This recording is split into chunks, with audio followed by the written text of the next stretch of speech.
Con Juan Pablo León, quien es periodista del diario El Comercio, especializado en temas de transporte y ciudad. Gracias por acompañarnos. Bienvenido a Las Claves del Día.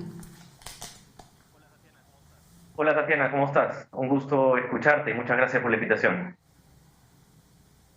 Juan Pablo, cuéntanos un poco respecto a este problema. 21 rutas alimentadoras dejan de operar de un momento a otro, aseguran que eso responde a pérdidas económicas que han tenido que enfrentar producto de las restricciones que le ha puesto el gobierno a raíz de la pandemia.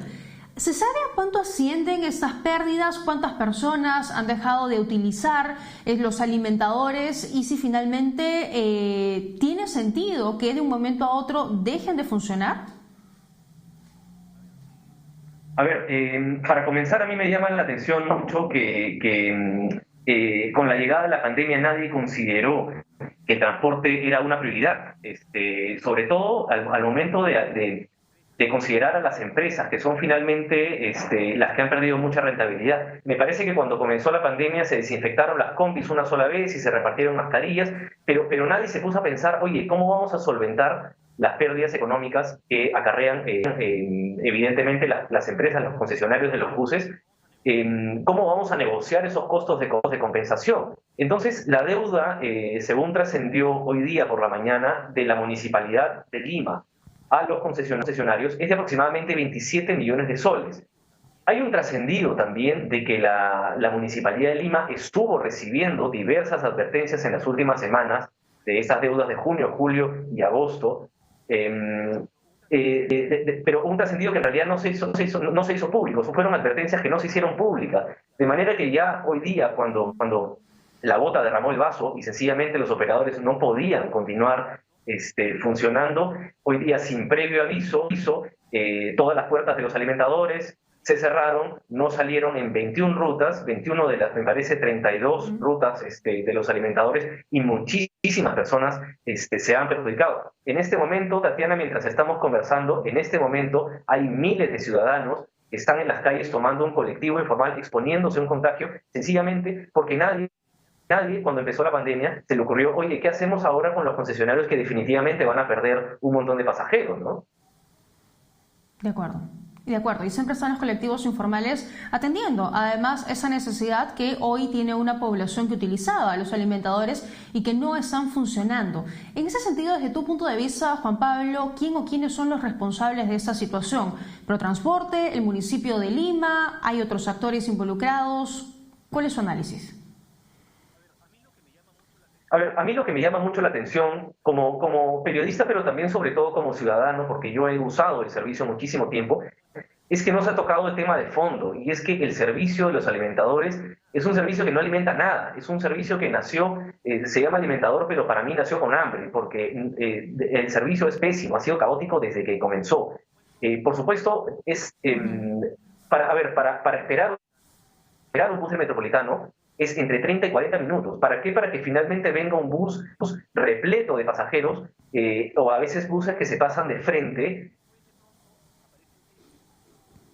vacíos, de manera ineficiente. Eso existe, eso ocurre porque el servicio del alimentador no tiene una frecuencia definida.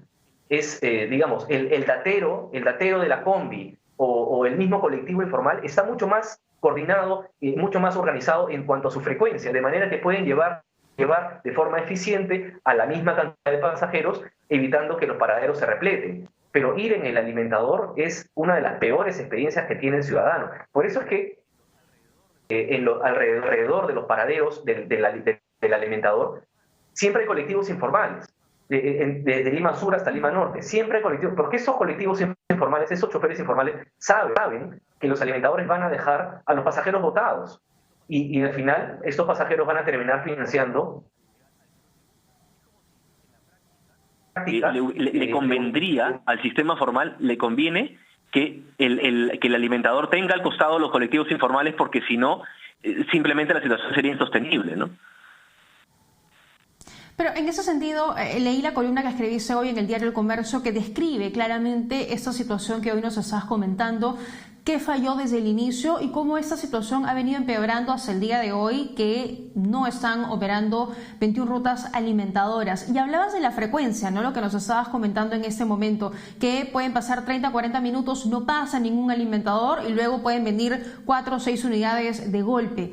Pero ¿hay la flota necesaria para cubrir esa necesidad? ¿Hay la suficiente cantidad de buses que, si estuvieran ordenados, podrían funcionar de una mejor manera?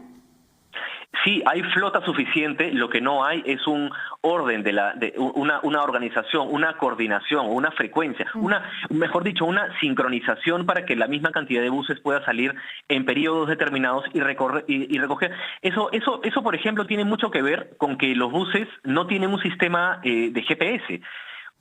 Seguramente tú has entrado a las estaciones del mismo Metropolitano o al bus troncal y hay unos grandes paneles que se supone que deberían indicarte a qué hora llega el bus. Eso está desde hace 10 años, más o menos, desde el 2011. Hay unos grandes paneles que se supone que te dicen a qué hora va a llegar al bus.